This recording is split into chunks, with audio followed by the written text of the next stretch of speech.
जय Malhar news चॅनलच्या सर्व प्रेक्षकांना सपना चौधरीचा नमस्कार। नंदुरबार येथे भारतीय जनता पक्षातर्फे जीएसटीमध्ये मोठ्या कपातीचा निर्णय। सहकारी संस्था, शेतकरी आणि ग्रामीण उद्योगांना चालना देणाऱ्या एका ऐतिहासिक निर्णयाद्वारे केंद्र सरकारने सहकारी संस्था, शेतकरी, ग्रामीण उद्योगांवर थेट परिणाम करणाऱ्या आणि देशातील 10 कोटीपेक्षा जास्त दुग्ध उत्पादक शेतकऱ्यांना फायदेशीर ठरणाऱ्या मुख्य बाबींच्या वस्तू आणि सेवा करात जीएसटी व्यापक कपात करण्याची घोषणा केली आहे। या अनुषंगाने नंदुरबार येथील विजय पर्व येथील जिल्हा भाजप कार्यालयात भाजपाचे प्रदेश प्रवक्ता लक्ष्मण सावजी यांनी पत्रकार परिषद घेत यात माहिती दिली आहे। यावेळी भाजपाचे जिल्हा महामंत्री सदानंद रघुवंशी, भाजपचे जिल्हाध्यक्ष निलेश माळी, शहराध्यक्ष निलेश कानकरिया तसेच प्राध्यापक पंकज पाठक यावेळी उपस्थित होते। जीएसटी संदर्भात माहिती देताना भाजपाचे प्रदेश प्रवक्ता लक्ष्मण सावजी यांनी सांगितले की या सुधारणांमुळे सहकार क्षेत्र मजबूत होईल, त्यांची उत्पादने स्पर्धात्मक होतील, त्यांच्या उत्पादनांची मागणी वाढेल तसेच सहकारी संस्थांचे उत्पन्न वाढेल। यामुळे ग्रामीण उद्योजकतेला चालना मिळेल, अन्न प्रक्रिया क्षेत्रातील सहकारी संस्थांना प्रोत्साहन मिळेल आणि लाखो कुटुंबांना आवश्यक वस्तूंची परवडणारी उपलब्धता सुनिश्चित होईल। जीएसटी दर कपातीमुळे शेती आणि पशुपालन क्षेत्रातील सहकारी संस्थांना फायदा होईल, शाश्वत शेती पद्धतींना प्रोत्साहन मिळेल तसेच लहान शेतकरी आणि एफपीओना फायदा होईल। पंतप्रधान नरेंद्र मोदी यांच्या नेतृत्वाखाली आणलेल्या नेक्स्ट जेन जीएसटी सुधारणांचे अमूल सारख्या मोठ्या सहकारी ब्रँडसह संपूर्ण दुग्ध सहकारी क्षेत्राने कौतुक केले। दुग्ध क्षेत्रात शेतकरी आणि ग्राहकांना थेट दिलासा देण्यात आला आहे, कारण दूध आणि पनीर ब्रँडेड असोत किंवा नसोत त्यांना जीएसटी मधून सूट देण्यात आली आहे। तर लोणी, तूप आणि तत्सम उत्पादनांवरील कर 12% वरून 5% करण्यात आला आहे। तसेच लोखंड, स्टील किंवा ॲल्युमिनियमपासून बनवलेल्या दुधाच्या कॅनवरील जीएसटी देखील 12% वरून 5% करण्यात आला आहे। या उपाययोजनांमुळे दुग्धजन्य पदार्थ अधिक स्पर्धात्मक होतील, दुग्ध उत्पादक शेतकऱ्यांना थेट दिलासा मिळेल आणि महिलांच्या नेतृत्वाखालील ग्रामीण उद्योगांना, विशेषतः दूध प्रक्रियेत गुंतलेल्या स्वयंसहायता गटांना बळकटी मिळेल। परवडणाऱ्या दुग्धजन्य पदार्थांमुळे कुटुंबांसाठी आवश्यक प्रथिने आणि मेदयुक्त पदार्थांचे स्रोत अधिक सहजपणे उपलब्ध होतील तसेच पोषण सुरक्षा वाढेल आणि दुग्ध क्षेत्रातील सहकारी संस्थांचे उत्पन्नही वाढेल। अन्न प्रक्रिया आणि घरगुती वस्तूंमधील चीज, नमकीन, बटर आणि पास्ता यांच्यावरील जीएसटी 12% किंवा 18% वरून 5% पर्यंत कमी करण्यात आला आहे। तर जॅम, जेली, यीस्ट, भुजिया आणि फळांचा लगदा किंवा रस आधारित पेय यावर आता 5% कर आकारण्यात येणार आहे। Chocolate, cornflakes, ice cream, pastry, cake, बिस्किटे आणि कॉफीवरही 18% वरून 5% पर्यंत कर कपात करण्यात आली आहे। कमी जीएसटीमुळे अन्नपदार्थांवरील घरगुती खर्च कमी होईल, शहरी आणि ग्रामीण भागात मागणी वाढेल तसेच अन्न प्रक्रिया आणि दुग्ध सहकारी क्षेत्रांच्या वाढीला चालना मिळेल। पर्यायाने अन्न प्रक्रिया, दूध प्रक्रिया सहकारी संस्था आणि खाजगी दुग्धशाळांना आणखी चालना मिळून शेतकऱ्यांचे उत्पन्न वाढेल। या व्यतिरिक्त वेष्टनाचा कागद, केसेस आणि क्रेट्सवरील जीएसटी 5% पर्यंत कमी करण्यात आला आहे, ज्यामुळे सहकारी संस्था आणि अन्न उत्पादकांसाठी दळणवळण आणि पॅकेजिंग खर्च कमी झाला आहे।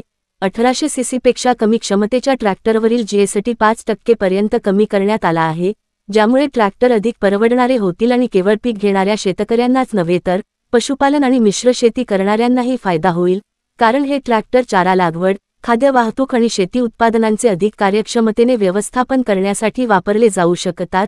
टायर आणि ट्यूब, हायड्रॉलिक पंप आणि इतर अनेक भागांसारखे ट्रॅक्टर घटक देखील 18% वरून 5% पर्यंत कमी झाले आहेत, ज्यामुळे खर्च आणखी कमी होऊन शेती क्षेत्रातील अनेक सहकारी संस्थांना थेट फायदा होत आहे। अमोनिया, सल्फ्युरिक आम्ल आणि नायट्रिक आम्ल यासारख्या प्रमुख खतांच्या निविष्ठांवरील जीएसटी 18% वरून 5% पर्यंत कमी करण्यात येऊन उलटी शुल्क रचना दुरुस्त करण्यात आली आहे।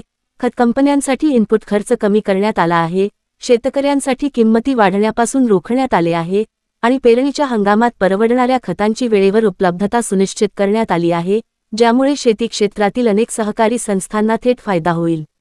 त्याचप्रमाणे 12 जैविक कीटकनाशके आणि अनेक सूक्ष्म पोषक घटकांवरील जीएसटी 12% वरून 5% पर्यंत कमी करण्यात आला आहे, ज्यामुळे जैविक निविष्ठा अधिक परवडणाऱ्या बनवून पर्यावरणपूरक आणि शाश्वत शेती पद्धतींना प्रोत्साहन देण्यात आले आहे।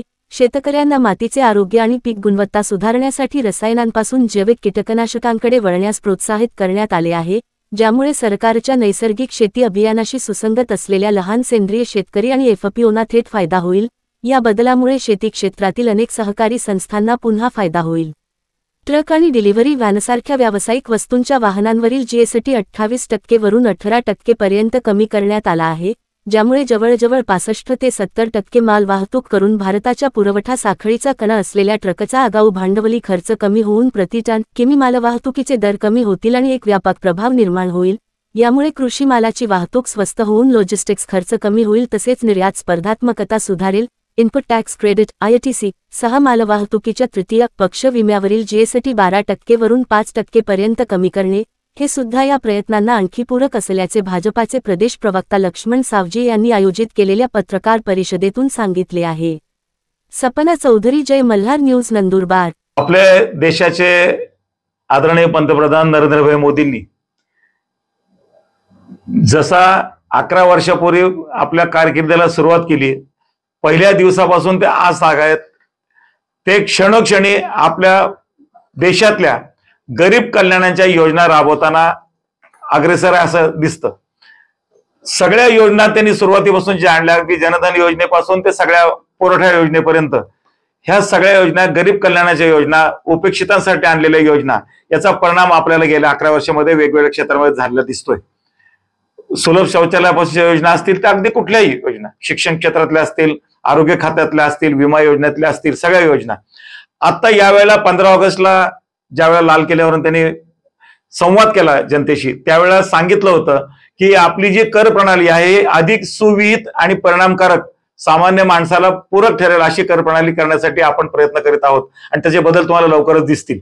15 ऑगस्टला त्यांनी घेतलेला निर्णय ताबडतोब 3 सप्टेंबरला 15 दिवसाच्या अंतरामध्ये ताबडतोब GST परिषदेची बैठक, आपल्या देशाच्या अर्थमंत्री निर्मलाताई सीतारामन त्यांच्या अध्यक्षतेखाली जी बैठक आहे GST परिषद आहे, त्याची बैठक झाली आणि त्याच्यामध्ये एक चांगला अभ्यासपूर्वक संपूर्ण भारत देशामध्ये प्रत्येक वस्तूवर, प्रत्येक व्यक्तीला चांगल्या पद्धतीनं लाभ कसा होईल याचा विचार केला गेला आणि जो GST आहे आपला तो 28% पासून 18 पासून 12 पर्यंत, काही काही ठिकाणी 5% पर्यंत आणण्यात आलेला आहे। एक मोठ्या प्रमाणात सगळ्या वस्तूंवरती मार्केटमध्ये सगळ्या वस्तूंमध्ये चांगला बदल होत आहे आणि त्याची अंमलबजावणी 22 सप्टेंबरला घटस्थापनेपासून, नवरात्रीपासून देशामध्ये व्हायला सुरुवात होती।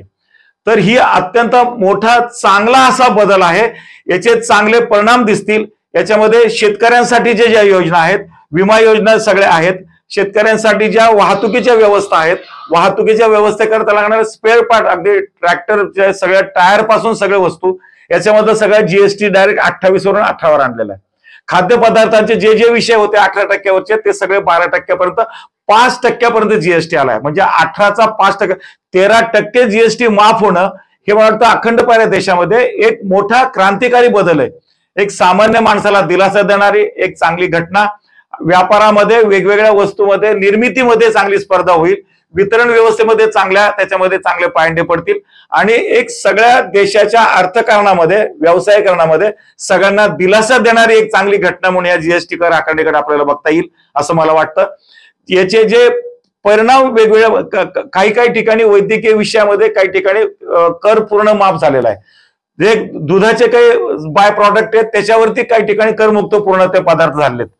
हॉटेलमध्ये आपण ज्या वेळेला काही ब्रेडच्या संदर्भातले जे पदार्थ घ्यायचो त्याच्यावरचा 18%चा GST 0% वरती आणलेला आहे।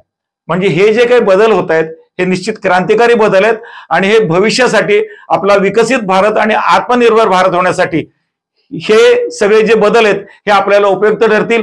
याचं नामकरणच आपण नेक्स्ट जनरेशन GST असं या सगळ्या अभियानाला म्हटलेलं आहे। त्याच्यावर पुढच्या पिढीला विकासाच्या दिशेने जाण्यासाठी आणि एक चांगलं सुसह्य जीवन जगण्यासाठी या कर प्रणालीचा आपल्याला नक्की उपयोग होईल।